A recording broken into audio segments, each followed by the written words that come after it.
Welcome to another episode of Otherworldly Encounters with Mike and Brian. How you doing, bud? Doing good, man. Yourself? Not too shabby. How was your weekend? God, it was great. This is like the last weekend of 3 weekends of getting together with guys and just playing golf and drinking beer and enjoying the great outdoors. We're at that peak point in Ohio where it's like high 70s during the day. The humidity is not at 100% anymore. This is like when we get to live, primo California weather for that like couple of week period in Ohio. So the more you can get outside, the more you got to do it. So yeah, I agree. I mean, the weather around here has been phenomenal. I golfed in an outing on Saturday. We were 11 under. I was pretty stoked with it. Yeah, that's solid. We did a Ryder Cup system and we tied in points. So we did the most adult thing we could, and we had the captains run a 40-yard dash to see who won. Yeah, that's some broken bones, pulled muscles or something. Yeah, somebody pulled a hammy. It was ugly. But, I mean, you obviously had a great weekend because it's now Monday night instead of Sunday on our typical recording. Had to push it a day. I don't blame you. Yeah. I was kind of hurting Saturday. Were you? Well, I really wasn't hurting. Sunday morning, I was just kind of in a fog. Let's just put it that way. The scramble did it to you? It was a long day. Yeah. We'll just stop right there. But this weather is like camp, like you can't stay inside. No, it's campfire weather. Like this right 100%. Now is like you're going to be outside, sitting around campfire with family or friends, cracking open beers and just telling stories or playing a guitar or doing whatever. Talking UFOs, paranormal. Absolutely, 100%. Absolutely. So I think that what we're going to do later is probably sit outside and there you go. Yeah, be good. Yeah. All right. So what are we drinking tonight? I brought this for us. And the reason I brought this for us is the Buckeyes are getting ready to start their season. Oh, there you go. Yeah. College football, nice and fall out. Mm-hmm. So we're going to be drinking Buckeye beer from Mommy Bay Brewing Company. Yeah, yeah. All right. So let's get after Do it. All right, Brian. We've been waiting a while to do this. There's just a lot to unpack on this topic. But I think it is time that we talk about Betty and Barney Hill. It's been long enough since Travis Walton. I'm ready to talk about another abduction case. I needed some time between because it wears me out. The abduction stuff. Like, where's the evidence? No, I get it. But I think the Travis Walton thing, we both knew going into it, it was kind of... Yeah, not likely. This is different, and I will say this is very interesting. The time period's very interesting, and the lack of monetary gain that came out of it makes it interesting. Yeah, and I mean, they had a lot of things going against them in this time frame as well, right? You're talking about this is the 60s. Yep. They're an interracial couple, so they're already taking heat from that. So who are we talking about? I already said Betty and Barney Hill. Yeah. You missed it. Okay. See, he's still in a fog. He's still in a brain fog from the weekend. But like I say, I mean, they're an interracial couple. This incident happened in 61, so it's right in the heat of the civil rights movement, stuff like that. So to me, they have nothing to gain. And I know we haven't got anything yet, but we're still, you brought up Travis Walton, so let's talk about that for a minute. Yeah. But so they have nothing to gain, right? So they're already getting heat from the general population just because of their marriage. And then you throw in, they got abducted, or they're claiming they got abducted by aliens. So why would they want to bring all that onto them? You know what I mean? So that's why I don't like, just when I briefly started looking at this, when we first started on the podcast, this is the one to me that was like, this might be legit. Yeah. Just based off that. It's interesting. I don't know, and you know a lot more about this than I do. I've only kind of done some cursory research on it, but we're talking the incident September 19th and 20th, 1961. The Civil Rights Act was passed in 1964. So obviously civil rights, big deal, 50s up through the 60s. It's interesting to me that this happened to them. And I do question, was this something to bring more light to the issue? Because I would agree with you. I think it would probably detract from the issue more than anything, but it just adds an interesting twist to an already interesting story. No. Yeah. I mean, that's a fair point. And, I think we should just probably get right into it now. What do you think? Yeah, let's go. All right. So to your point, the incident happened September 19th. and 20th in 1961. The event took place near Lancaster, New Hampshire, on a rural road, a night, they were driving back from a vacation in Canada. And I don't remember if they were coming back from their honeymoon or if this was an actual, just like a vacation. I guess it really doesn't matter, but just to give a little bit more backstory there. But what Betty and Barney claimed as they were driving down this road, they observed a bright light in the sky. And the bright light seemed to follow their car. And then they did what any other person would do, is they stopped their car to investigate this light further. And the one part that I did find interesting is Barney had a pair of binoculars in his car. Now, I didn't live in the 60s, so I don't know what type of, things you would carry in your car for like emergency type things. But so he had some binoculars in his car. Well, they were also coming back, just looking at notes here, they were coming back from vacation Niagara Falls. So that would make sense. Yep. Bring binoculars. If you've been to Niagara Falls, you can see it, but it's still kind of far away because they're enormous. That's fair. So with using binoculars, they saw the object and they described it as a large silent craft with multicolored lights. And I think this is the first one that we've talked about where the craft had multicolored lights, right? Is this the first one we talked about? I'm trying to think. That's a good question. I don't really remember lights coming up in any of the other, at least in terms of podcast episodes we've covered, Graves, Fravor, Bob. I don't remember Bob talking about lights either. Yeah, I don't remember. So, and then according to the Hills, the craft descended near their car, and then they were taken aboard. But some of the documentaries I watched, when Barney got out of the car to take a closer look, as the craft was getting closer, from my understanding, it was 100 feet off the ground. Barney described it as like 10 stories, which would make sense because each story is about 10 foot. But he walked out in the field, and through his binoculars, he could see there was like an observation platform or a command deck or whatever. It had glass or whatever. And he said he saw 7 to 8 grays wearing like black suits, right? But were the Greys known at this time? Like, I know you just said Greys, and in my head, I immediately go 3 feet tall, big eyes, big head, small mouth, small nostrils. But like, were the Greys identified at this point in time in history? I don't really know. I don't know either. Like, I don't know what popular culture, depicted aliens as in 1961. Yeah, I'm not sure. That is a great question. But he described them as like a humanoid.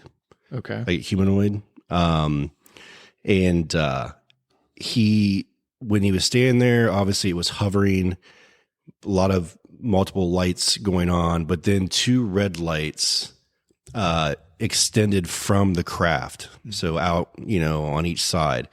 And he said at that point, he jumped in their vehicle and they started speeding away. As they were driving down the road, this is the part I found very interesting. They both describe hearing like a humming sound, and Barney described it as like if you took like a tuning fork and tapped it, you could that buzzing or humming that you hear from a tuning fork. That's what they described it as. And then the craft came over them or something along those lines. And that's when the actual abduction happened, but they were trying to escape it. Now, the one thing that I want to bring up here is Barney is a very intelligent dude. Like he's IQ is like 145. He wanted to be an engineer, obviously couldn't, he works for the Postal Service, but he was in the military as well. But so just on his education alone, like if he wanted to be an engineer, to me, he's able to describe mechanics. You know what I mean? Like he's able to really give a great example or be able to articulate what he saw. So during the abductions, they claim they underwent medical examination by these beings, which included like taking like skin grafts or skin samples and inserting a needle like into Betty's navel.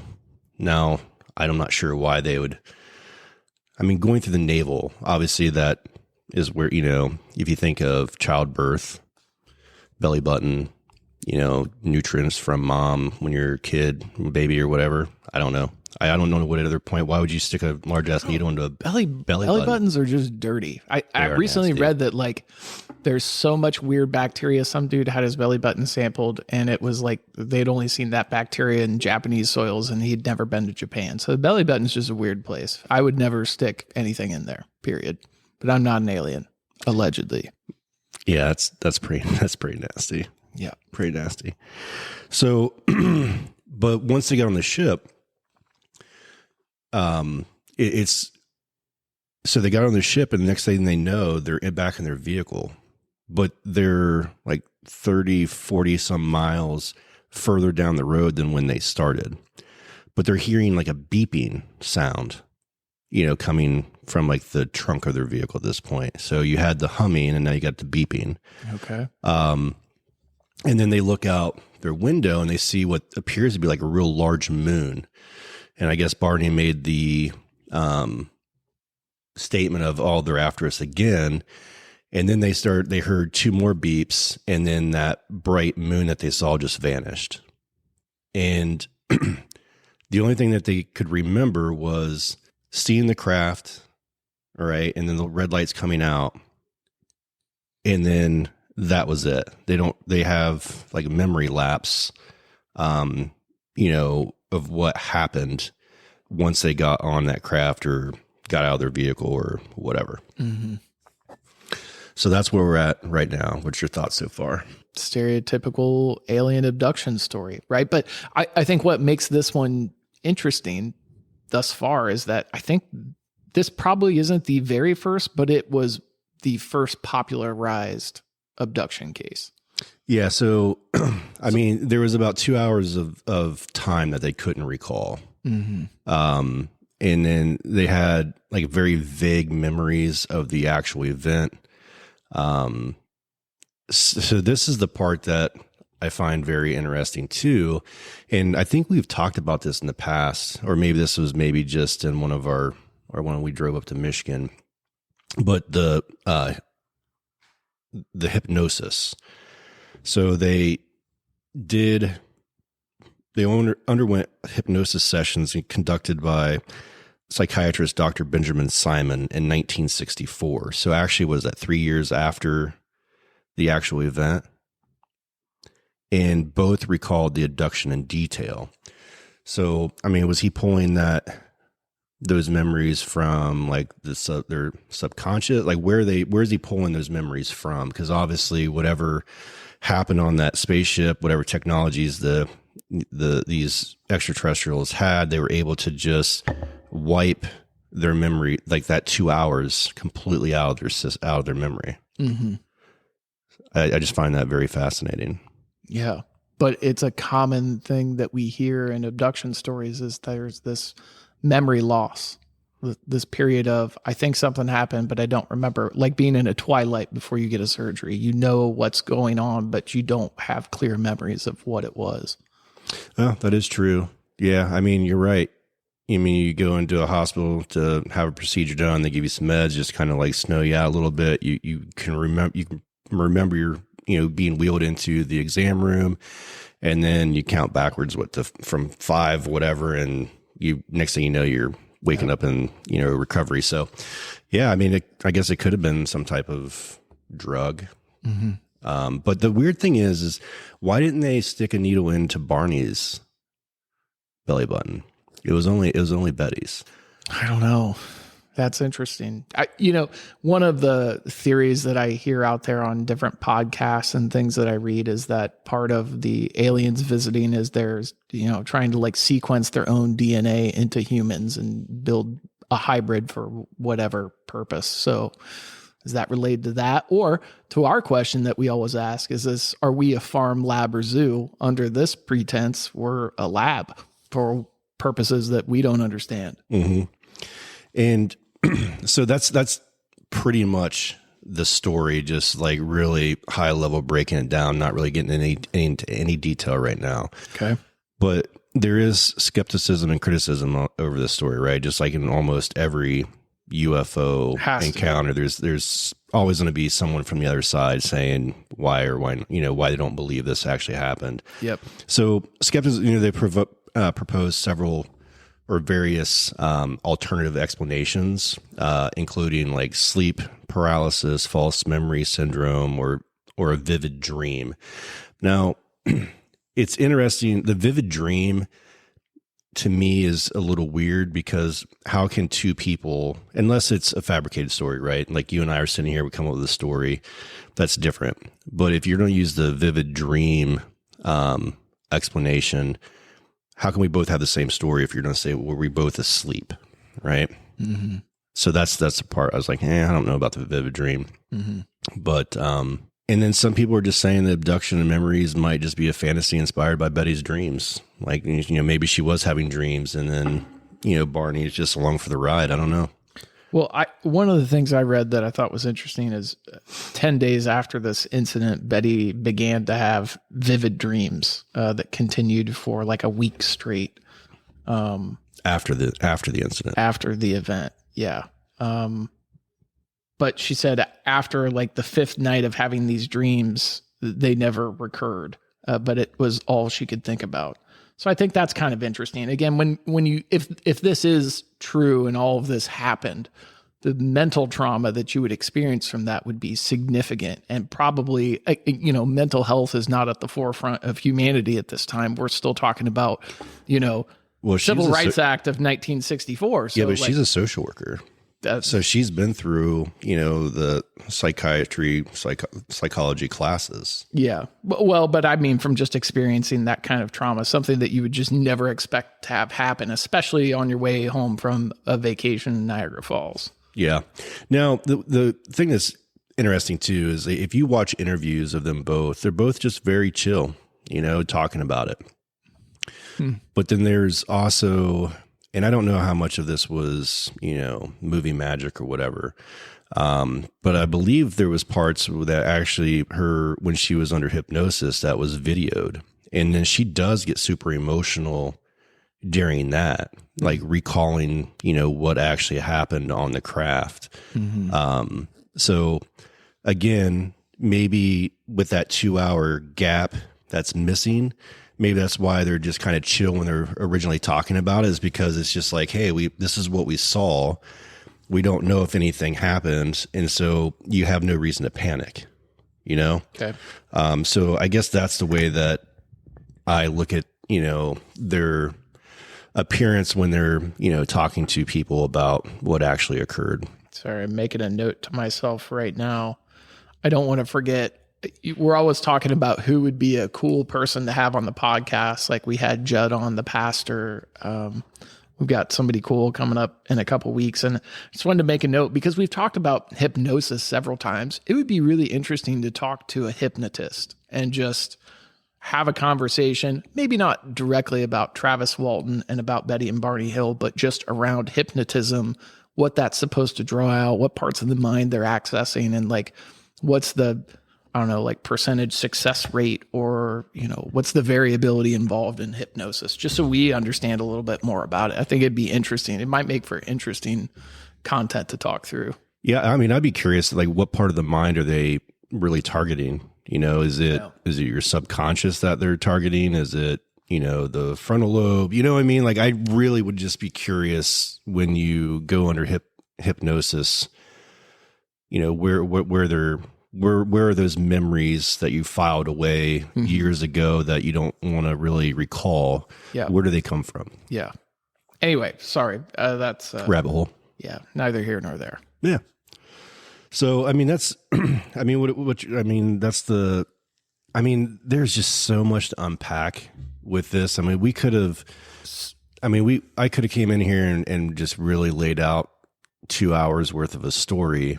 Mm-hmm. But we would have had to turn this into like a 2 hour podcast. Let's talk about the reporting. What happened? Like, oh yeah. So the event happened. they get home. Betty has these dreams. They both kind of claim that different things that they had with them had kind of been messed up. Like Barney said the leather strap in his binoculars was torn. Their watches didn't work. Betty did weird stuff like always keep the luggage packed and near the back door. Well, we can talk about their car real quick because I forgot about that. Yeah. So the way they described the car, so the trunk of the car where they were hearing that, tuning fork type sound and the beeps, it almost looked like the clear coat came off in like certain areas and it was round. Yeah, they spots. said like shiny concentric circles. Yeah. So, I thought that was fairly interesting, especially when he's talking about they were hearing that humming, was it from radiation? Was it from what? I don't know. I tend to make a lot of shiny concentric circles on my vehicle when I do a shitty job detailing it and have some like grit mixed in there, and then I scratch the hell out of the paint. But this is actually all bullshitting aside. This is interesting. And I wish I could remember. I don't remember what. I'm pretty sure it was the Rogan podcast, and I forget who he had on. And I don't know if it was the person on or they were talking about a story, but it was a guy claiming he drove to an Air Force base. A craft had hovered over his vehicle. It was a new car. And when he got to the base, the clear coat had turned like milky white, like it had been exposed to 100 years of sun in a period of, 10 minutes. Oh, that's fascinating because that's pretty much how it was described. Yeah. So that's really interesting. Like, just super intense UV radiation on a paint. Yeah. I don't. You would think they would be super sunburned if that was the case then too. And I don't. Well, they're inside the vehicle. Yeah. They're not on the outside of the vehicle. But I guess my question about that is why only on the trunk? Because they didn't talk about those spots being anywhere else in the vehicle. It's just the trunk of it. Yeah, that's weird. So could have been like that's where the spaceship UFO focused a light to kind of just hold them in place. Mm-hmm. But going back to your question about the reporting, so they did report it when they got home from their vacation. Betty, I believe, called her sister and said, "Hey, like we had this really weird incident." Well, it just so happened that I think the sheriff or a law enforcement officer or something was at the house and said, "Well, you should call the Air Force base down the way there and make the report." So Barney did that. And the first person he spoke to kind of just blew him off. He wasn't really interested until he mentioned the two red lights extending from the aircraft, from the craft.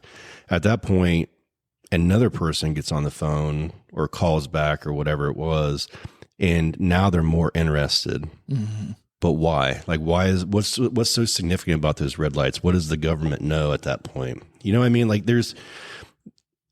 they should be interested in just, the entire incident. Yeah. But they weren't interested until the red lights were extending from the craft, and now they want to learn more about it. Yeah. Well, and I think this is interesting because so we're talking about the case, they report the case, but there are three things that, and again, there's no like physical evidence. And I've read that samples were taken of Betty's dress because she kept the dress. Mm-hmm. But like, I've never read anything about the results. So I'm just writing that off. If anyone out there has heard different or has something different, I'd love to know what that is. So please write into the podcast. Again, you can find us on Instagram, Spotify. There's a bunch of ways to contact us. So if you have any of that information, we'd love to see it. But three drawings that came out of this were really interesting. One is Betty drew a picture of what the alien looked like. And it does look a lot like what we would stereotype today as a gray, right? Like big head, big eyes, small nose, small slit for a mouth, smaller in stature. That was one. Two was the actual craft and what it looked like. And the photo showing the craft is interesting because it's not the quintessential saucer shape. It is like a three-dimensional circle that's probably, I don't even know how deep enough to hold occupants, but no like bulbous top or bottom. So nothing convex, concave on the craft, just a 3-dimensional circle. Now, they did say the craft, I believe, was like airplane, like was a 747, so whatever size. Okay. So, and then they drew in the picture showing the craft, they did draw the 2 lights out to the side that you were talking about. But then I can't help but pull it back to my guy, Bob Lazar. And I think this piece is interesting. Betty drew a star map depicting where these beings were from. And an amateur astronomer from Ohio, actually, took a couple years to go through systems that had a sun that she thought may be able to support life. And what she landed on was the Zeta Reticuli system. So what's fascinating is 21 years after this incident, we have our boy Bob Lazar come out stating that briefing documents he read indicated that the craft that he worked on was from the Zeta Reticuli system. So we love to talk about coincidence. So is that a coincidence? Or to Bob's conversation that he always said, was that just something that they threw in there to throw him off the trail? Because 21 years post Betty and Barney Hill, does the government have this notated? And, if you know what the Zeta Reticuli system is, you're aware of Betty and Barney Hill, and you're a little too much of a believer to work on this. Right. Now, so Betty supposedly was shown a star map by one of the beings that when she was on the craft. And then she later sketched said star map while she was under hypnosis. Okay. So the beings, whatever was on that ship, showed her a star map. She later recalled it and drew it when she was under hypnosis, which I think is interesting as shit. Yeah. And what's cool is bringing UFOs kind of to the forefront. So they sent the star map into the magazine Astronomy, which didn't do an article on it, but did mention it in the comments. And for a solid year afterwards, there were arguments for and against the star map matching Zeta Reticuli. And it gained enough notoriety that Carl Sagan actually discussed it on a 1980s episode of Cosmos. Really? So very popular incident. And that was in the 80s. This is the early 60s when this happened. So kind of a 20-year period of still staying popular. Yeah. And then you asked a question earlier, did grays really exist, like we would know them today back then? Yeah. And I'm going to say probably not, because what I just found here, it says the beings were described as having large eyes, small nose, and mouths with gray skin, characteristics that would later become associated with the gray alien. So this was even before grays even became popular. Interesting. So, I mean, if you think about they're like the pioneers of the grays. Yeah. Like they're the first reported incident with a gray. Pioneers for civil rights and pioneers for the grays. Yeah. I mean, it's a hell of a life to live. That is right there. I guess for me, and we kind of talked about it at the beginning, but curious to get your take, what, again, 1961 Civil Rights Act happens in 64. So what did this couple have to gain from reporting the abduction? And I realized they basically waited, I forget if it was a couple weeks or a month to report it, but why would you ever report this? What did they have to gain? I don't think they had anything to gain. I mean, there's some books, there's some movies, obviously there's some documentaries out on it. Mm-hmm. And I'm not sure if they're getting any type of proceeds from any of that. But I mean, why, again, I guess the question it comes down to my mind is, you're already an outcast within, certain communities, right? Because you're an interracial couple. Mm-hmm. So you already have those eyes on you. Why would you ever want to come forward with something like this? Because now you're an interracial couple that are seeing things. You know what I mean? Mm-hmm. So especially in the 60s at this point, I mean, you're just asking for weirdos to be showing up at your doorstep. Yeah. So to me personally, I don't think they had anything to gain out of this. Yeah. But I don't think but let's just say there was some reason. Maybe they were trying to get money. If that was their ultimate play, from my research, it didn't work out. Yeah. I mean, what's your thoughts?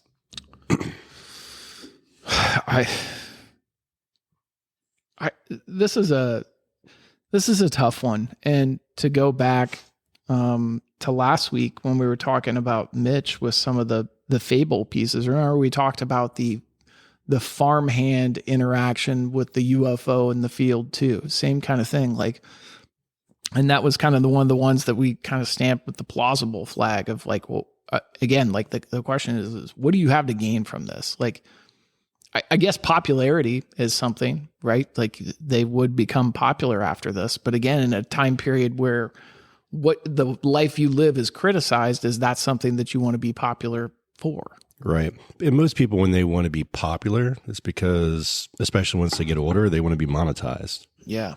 But there's no evidence of that. It's not like the Travis Walton where we dug up that they, had a federal contract, forestry contract, and they were behind schedule and they were going to get fined.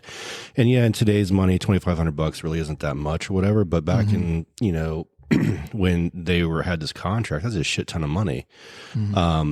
So I couldn't find anything that showed that they were in debt, that they were, behind on, bills, or they had any type of government contracts that they weren't fulfilling. You know what I mean? So there was there was nothing that I could find. I'll just put it that way. Yeah. So I don't know what they, if they had any type of really weird reasons on why to report this, I'm not finding it. Yeah. Well, and I think that's what makes this one tough for me. It's just from a purely empirical standpoint, there just isn't scientific proof that the event happened. It's just a story with hypnosis and some watches that stopped working and some scratches on a car and a dress that's torn, but no data to say that anything is on it. See, I guess I would dispute the no data part, because let's think about what data can be pretty much mean anything, right? So if you and I go under hypnosis, separate times, separate, let's just say it's the same time, but separate rooms, like you can't hear what's going on with me and I can't hear what's going on with you. But, and this is where to your point earlier, this is where like someone who can do hypnotism would be amazing to be able to answer this question. But if it was a lie and you're under hypnosis, wouldn't they be able to tell if it was a lie? Wouldn't they just be able to ask you, is this a lie? Because at this point you're in an altered state. And if you're speaking the truth, or you're coming, if he or she's reaching into your deep memories, would they be able to pull that out too, to like basically fact check? I wonder, could you do a lie could you be hooked up to a lie detector under hypnosis? That would be interesting. To your point, like, I don't see why. That's cool. You're under hypnosis, but the other thing too. But the thing with the sorry, not to cut you off, but the thing about the lie detector, you got to remember, it's going to be yes or no questions. You're going to be answering yes or no during a lie detector. You're not going to be able. It's not going to be able to tell like if you're given a full sentence or whether or not you're lying or not. And during this, now granted, under the hypnosis, they could ask yes or no questions. I don't know. I don't know what the process is to be hypnotized. So I don't know if you could or not. I think the other hard part too is, and I know some of the naysayers against this case would say that Betty had a bunch of wild dreams. And like, if you dream something vividly multiple times, it's hard to separate fact from fiction. So even if she was hooked to a lie detector, it may still come as truth because in her mind, it really happened. But again, there's no empirical evidence to say that it did. It's just her story. Now, I will say you have Barney's story too that jives with what she has. So I don't know. I mean, it could be a very well rehearsed story, but it's one of the first stories too. So there's some credence there. Like, this wasn't something that people talked a lot about. Yeah. There was nothing.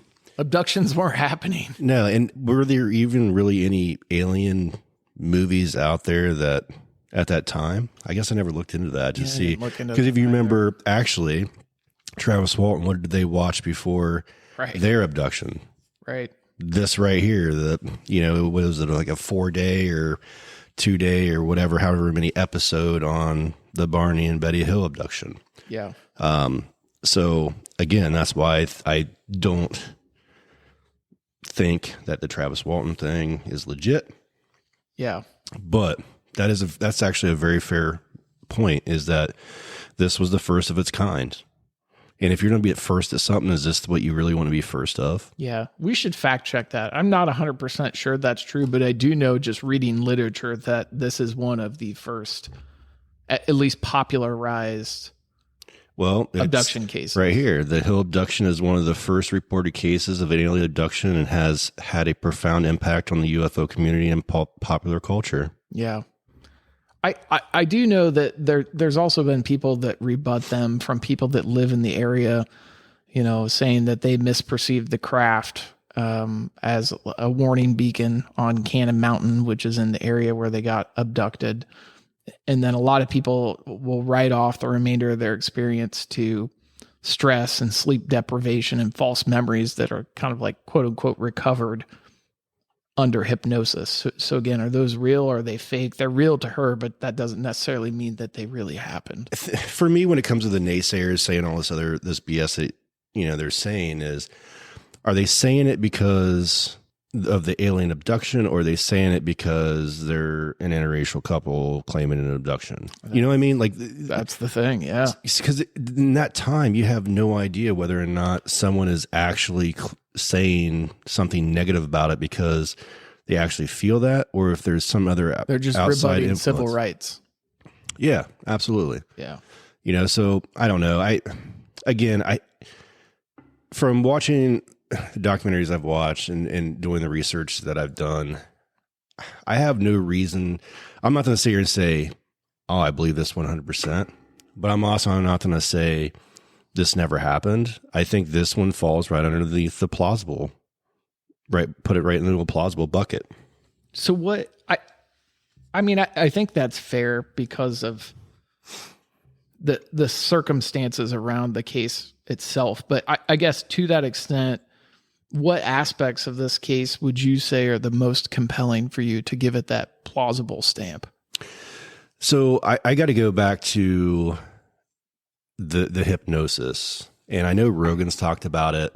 But then again, to Rogan's point, he mentioned this, that when you're under hypnosis, your memory can also be altered by whoever's performing the hypnosis, right? So I guess it can go either way right there, but with that. But I think let's just say that everything was on the up and up, the doctor who did the hypnosis did everything fairly and was just impartial, right? Mm-hmm. Just neutral. Yeah. And actually got all this information out of both of them, then I think that is legit. I think that, is what to me makes it plausible, especially that they are both done separate times and neither one of them knew what each other said. Mm-hmm. And the stories somewhat align, from my understanding, but obviously they were in separate rooms, right? So Barney didn't know what was happening to Betty, and Betty didn't know what was happening to Barney. So I guess to me that part, and then obviously the spots on the trunk of the car, I mean, it shows something happened, and I don't see any other, I don't know. There was no reports of them dumping anything on it or anything like that. So I don't know. I guess those two things, I kind of want to believe this one, to be honest with you. I think it's interesting. So what, in your mind, what is the biggest distinction between the Travis Walton story and Betty and Barney Hill? Because we both stamp Travis Walton as a bullshit story. So what in your mind is giving you, enough faith in this story to stamp it as plausible? I guess for me, it's just the whole why behind it. Why in this era, when you already have so much going against you when it comes to the communities in which you live, why would you want to bring up something that's just so far-fetched and claim it as being real? Yeah. Because again, there's nothing for you to gain other than just more hatred. And so that's why I think I'm latching onto this one as plausible is just because there's no other reason to do it. I mean, you know what I mean? Like Travis Walton, yeah, bullshit. There was definitely a money grab. Government was coming after him. They had to come up with something. They needed money. Let's get it quick. Let's just fabricate a fucking story and move on, right? Mm-hmm. But what happened with them is it blew up so big that you got to keep going with it. You can't backtrack now. You know what I mean? Like, yeah. I think that maybe with the Travis Walton case, they were just kind of wanting to get a little bit of notoriety. Maybe someone would offer them a book deal. You know, maybe a few hundred people might buy it. Yep. But if it wasn't for that operator leaking it to the press that, you know, he was back, I think if had that not happened, we would have never even heard. Yeah, that's interesting. Of Travis Walton. Circling back, this is just kind of a fun sidebar from this, but you know, to your point about Betty recalling this being putting a needle of some sort in her navel, you know, and is there some kind of human alien hybrid? Fun fact, the Hill's granddaughter is Angela Hill, who is a badass female athlete in the UFC. Really? Yeah. Nice. Maybe some genetic enhancement? And actually, maybe, but then Betty Hill's other niece, I'm not sure if it's the same one, well, because she was older in the documentary, she actually made it into like a lifelong mission of trying to prove, you know, everything that they had said. Like she met them the day after they got back. She saw the stuff, you know, the car. And she remembers her mom. She was going to go touch her mom, you know, don't touch that, you know, type thing. So they obviously must have believed what they were saying, you know. I mean, we've both been over at someone's house and they try to tell you a story and you're like, yeah, bullshit, right?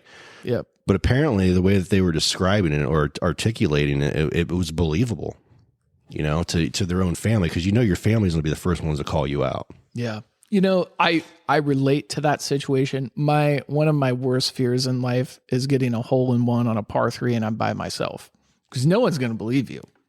Oh, so actually, you know what? That is true. All right, Mike, here's the deal. If I told you that I got a hole in one by myself on a par 3 and you're like, you're fucking full of shit, dude, show me the photo. And I showed you a photo of the golf ball in the hole and you're like, I still don't believe you. And I was like, fuck it, I'll go under hypnosis. You can hook me up to a lie detector. What if I had actually dreamed it, but that told me it was real? Would you then believe that I had the hole in one on the par 3? That you actually dreamt it, but then the hypnosis said that you actually did it? Yes. I mean, that would change a little bit. But then, because then we'd have something to really go off of. Right? The hypnotic reading. Yeah. So I don't know. I mean, that is a valid. You know what? point. I'm going to start doing that. And when somebody calls bullshit, I'll just pull out my hypnosis notes and be like, listen, dude, it happened. Here it is. So what's preventing you from putting this in the plausible bucket? I don't think that it's not in the plausible bucket. It's just hard for me. We talk about this and I always say this, like I just love the subject. I don't know that we'll ever get answers to any of the big 3 questions we have, but I just love engaging in the mysteries of the unknown. I just think it's interesting. But what makes it hard for me, and as somebody who studied science through college, like, what is the tangible evidence? Give me some kind of either science-backed evidence or math-based evidence that I can point to corroborate the story and say, like, this is legit. Or in Betty and Barney Hill's case, like, were there not neighbors or somebody around hiking that maybe saw lights in the sky? Since we were talking earlier, like, this UFO had lights on it. Was there not someone else that maybe saw that said, hey, I saw X, Y, and Z in the area this night? You know, like, it's just their story. Well, actually, there was people who did report that light, a bright light in the sky that night. I guess I should have mentioned that. So there were other people who did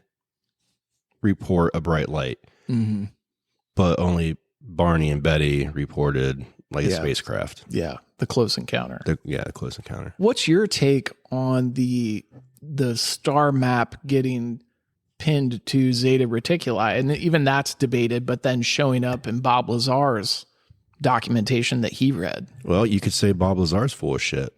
Now, he's like a Travis Walton at this point. Did he steal that information from the Barney and Betty Hill? Right. I mean, you could go either way with it. I don't think Bob Lazar did that, but I'm just saying, if you're thinking from a skeptic side point of view, it's just like your hole-in-one scenario, right?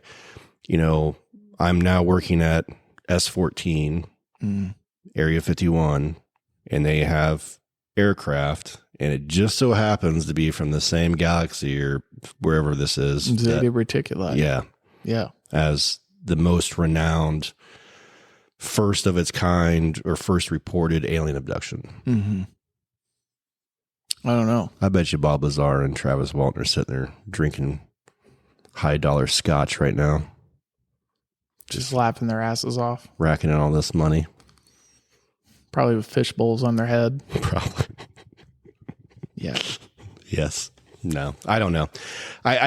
But again, I mean, you could sit there and say, well, Bob Lazar's not full of shit. Yeah, it's actually, when did Roswell happen? Do you know? What was the year for Roswell? I should know that offhand because that's so famous. Yeah, I don't know. I think Roswell was post. I didn't follow any of this shit until about 2 months ago. When you're like, hey, dude, all this UFO stuff's bullshit. I don't believe any of it. Let's do a podcast. So Roswell was 1947. So this was post Roswell. All right. So it was at least a topic that was out there. But from everything I've read, Betty and Barney had no interest in this topic. I don't think so. Yeah, I don't know. So you're basing your...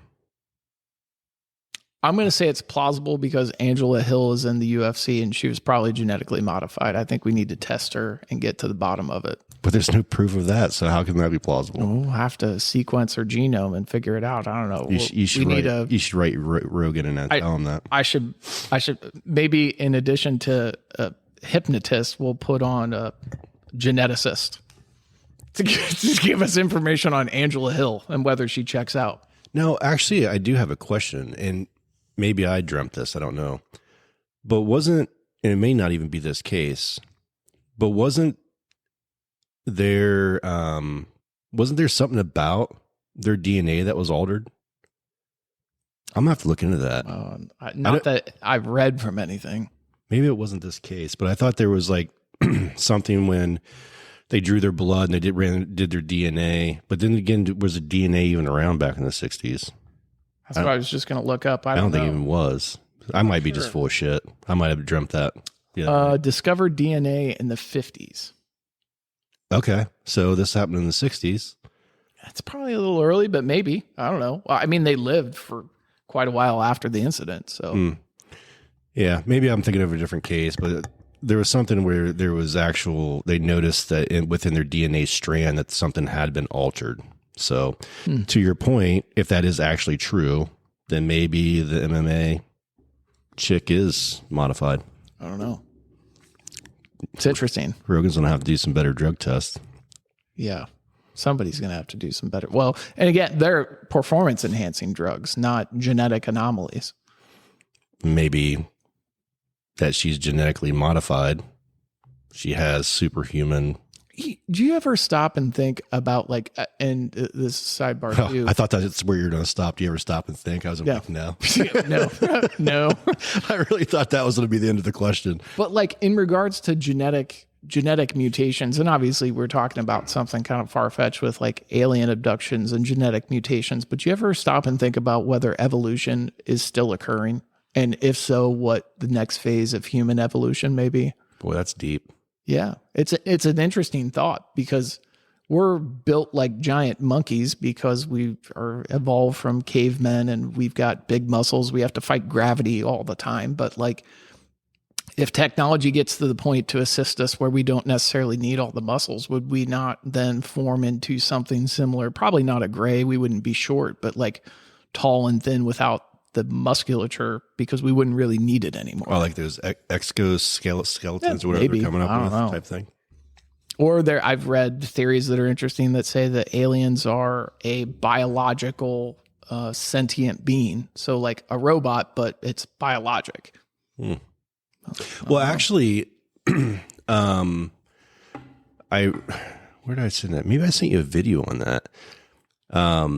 They say like the shorter grays are actually robots that are being sent by like the taller grays. I don't really have any of the technical terms with it because I was probably drinking when I watched it, but I don't really remember much of it. But it was something along those lines to where the smaller grays are actually kind of like robots in that they're controlled by the mothership. Yeah.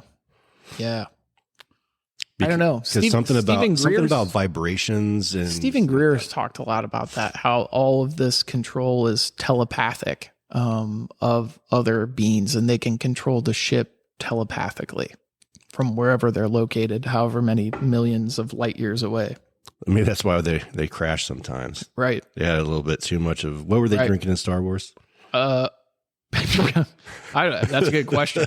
So had a little too many at the space bar. Yeah, at the space bar. Probably not Buckeye beer from Mommy Bay Brewing Company, but who knows? Maybe. Hashtag. Yeah. Whatever that means. Yeah. So I don't know.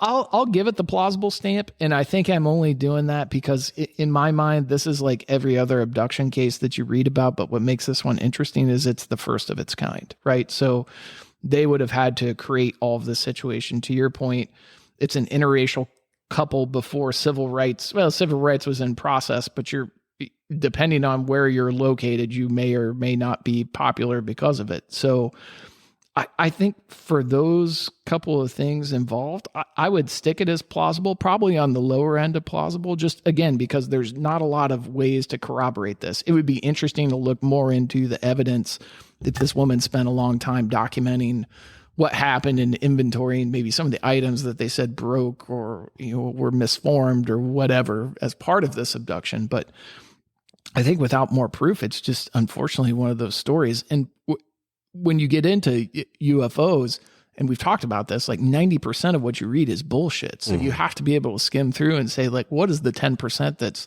maybe plausible? And I think this probably certainly fits within that 10%. Again, not because of the story necessarily by itself, but because of the time people in the period reporting it. So I think with me too, the evidence part, right? They were the first ones to describe grays, right? And now if you... Now, is the description of the grays that we're hearing now, is that are they just piggybacking off of Barney and Betty Hill? But that's a very unique description just to make up. Yeah. Like you would think that there were screenwriters, for a movie, and they just out of thin air developed this new alien. Right. So I think with that, that's why, to me, with that and all the other stuff we discussed, I just think, man, it's plausible. Yeah. I think I'm throwing it in the plausible bucket. Yeah, might have happened. And that's something for me to say that. Yeah, might have happened. You're actually more in favor of this one than I am, I think. I am actually. Interesting. I am actually. Yeah. And I don't know why I want to believe this one. I really don't. I want to believe it too. I truly want to believe like this is 100% legit. Mm-hmm. I have no... We'll never know. Well, maybe we will one day. Maybe one day. If disclosure ever happens, maybe they'll go back in time and be like, yep, these X, Y, and Z cases were legit. But out of this entire incident, the one thing that is still stuck with me, like I want to know why was the Air Force so intrigued about the red lights extending from the aircraft? I don't know. Yeah, I don't know. I don't know why that's just like, it's like stuck in my brain. What do they know that we don't? Well, if you remember, I mean, think about this. We talked about what podcast, what number was that? I don't remember. When they had the craft in Italy, it went down. The Grush podcast. Yeah, 1933. Yeah, so that's obviously 30 some years prior to this. Right. So the government's obviously been reverse engineering, or at least researching, collecting whatever material on this. So Maybe that's why they were so interested in just the actual mechanics of the spacecraft. So, but all right, so we're both throwing this into the plausible. Plausible. All right, but we got to circle back. What do you think Betty and Barney Hill drank? Oh yeah, we didn't do that to last. Well, last week we've had people on to do cryptids and things. So that's true, and we already knew what Mitch was drinking, and we knew what Justin and Holly were drinking. They were sitting next to us. Yeah, so that's fair. Oh, I'm just gonna go out right now and say Barney is an old fashioned guy, and Betty is not a drinker. It's the first time I've said that. Betty probably didn't drink. See, I'm thinking Barney's just got a nice glass of scotch. I think he's a scotch guy. What about Betty? I think I might agree with you on that. She might be vodka and water. You know what? I take that back. She's a social worker. She's knocking some back because that job had to suck. It does suck. Yeah. So not because like the job itself, it's very important, but just the vodka, the tonic. shit you have to deal with on a daily basis. The job sucks. Throw on some Sinatra, knock back a vodka tonic. No. So I'm gonna say she's vodka and water. Okay. And he's scotch. All right. Well, so there you have it. All right. I hope you liked this episode. Please follow us on Instagram. We're also on YouTube. We post our podcast on there. Hopefully there will be videos coming soon once we get our cameras from China. Yeah. If you're a hypnotist, reach out to us. Mike, what's our email? Otherworldly Encounters 2024@gmail.com. We would love to hear how that works, and we'd love to have you on the show. Yeah. Also, if you're a geneticist and you've examined Angela Hill, we'd love to hear from you too. Yeah, that would actually be very fascinating. And then obviously like and download our our podcast.